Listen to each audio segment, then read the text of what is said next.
আলাইকুম। আসসালামু আলাইকুম ওয়া রাহমাতুল্লাহি ওয়া বারাকাতুহু।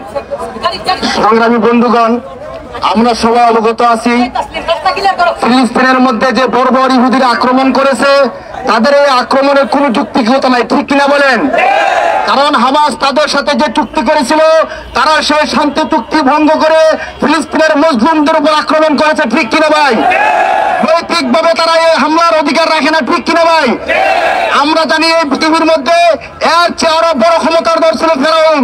সে মূসা আলাইহিস সালামের ভয়ে ইসরায়েলের মধ্যে সমস্ত শিশুদেরকে, মহিলাদেরকে হত্যা করেছিল, ঠিক কিনা ভাই? কিন্তু আল্লাহ পাক রব্বুল আলামিন ফেরাউনের মতো ক্ষমতাধর ব্যক্তিকে নদীর মধ্যে ডুবিয়ে মেরেছিল। আজকে আমি নেতানিয়াহু এবং তাকে বলতে চাই যে তোমরা হামাসের ভয়ে যে শিশুদেরকে, নারীদেরকে হত্যা করতেছো, মনে রাখো ইমাম মাহাদির সৈনিকেরা আসলে তোমরা পাথরে, গাছে, বাসে পালিয়ে বাঁচতে পারবে না, ঠিক কিনা ভাই? আল্লাহ ফেরাউনকে, হামানকে, নমরুদকে হত্যা করেছে, সে আল্লাহ ইমাম মাহাদির মাধ্যমে ট্রাম্প এবং নেতানিয়াহুকে হত্যা করবে ইনশাআল্লাহ। যদি বাংলাদেশ থেকে লক্ষ লক্ষ যুবকের দরকার হয়, আমরা সবাই রক্ত দিতে প্রস্তুত, ঠিক কিনা ভাই? ইনশাআল্লাহ। আল্লাহ তাআলা আমাদের সবাইকে কবুল করুক বলে আমিন। আল্লাহুম্মা দাম্মির দিয়ারহুম, আল্লাহুম্মা দাম্মির দিয়ার ইসরাইল, আল্লাহুম্মা দাম্মির দিয়ারুল ইয়াহুদ, আল্লাহুম্মা আনসুর মান নাসারা দীন মুহাম্মাদিন সাল্লাল্লাহু আলাইহি ওয়াসাল্লাম ওয়াজআলনা মিনহুম।